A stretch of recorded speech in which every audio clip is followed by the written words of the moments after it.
पिछली रात पुरानी रोड पर हुए मर्डर की खबर सुनकर सुहानी सोच में पड़ गई थी कि आखिर उसको रात को आया हुआ सपना सच कैसे हो गया।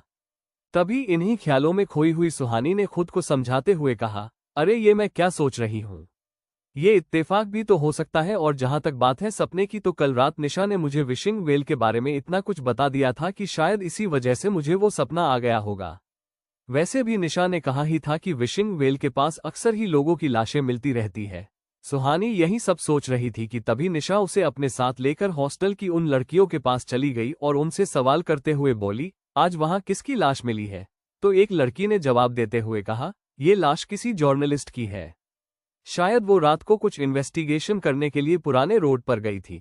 उस लड़की की ये बात सुनकर सुहानी को फिर से अपना सपना याद आ गया, क्योंकि उसके सपने में जिस औरत की मौत हुई थी वो भी दिखने में जर्नलिस्ट ही लग रही थी। लेकिन सुहानी ने अपने इन ख्यालों को जानबूझकर इग्नोर कर दिया।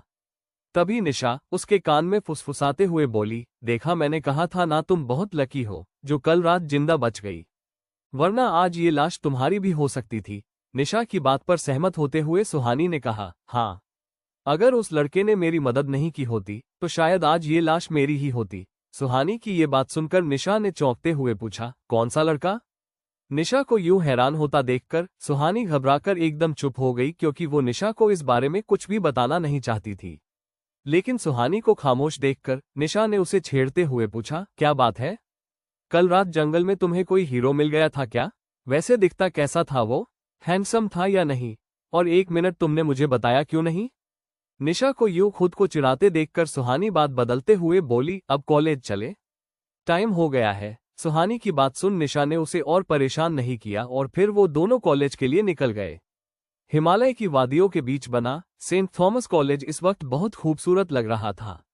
ये कॉलेज हिमाचल प्रदेश का सबसे बड़ा कॉलेज था, जहां एडमिशन बड़ी मुश्किल से मिलता था। यहाँ के स्टूडेंट्स या तो बहुत अमीर होते थे या बहुत इंटेलिजेंट। निशा बहुत अमीर थी और सुहानी काफी इंटेलिजेंट, तभी उन दोनों को यहाँ एडमिशन मिला था। सुहानी ने बीए फर्स्ट ईयर में एडमिशन लिया था और वो आगे चलकर एक IAS ऑफिसर बनना चाहती थी। कुछ ही देर में सुहानी और निशा कॉलेज कैंपस में खड़ी थी, तभी कोई पीछे से आकर निशा के कान में बोला, हाय ब्यूटीफुल। ये आवाज सुनते ही निशा ने पीछे मुड़कर देखा तो वहां उसी के उम्र का एक लड़का खड़ा था।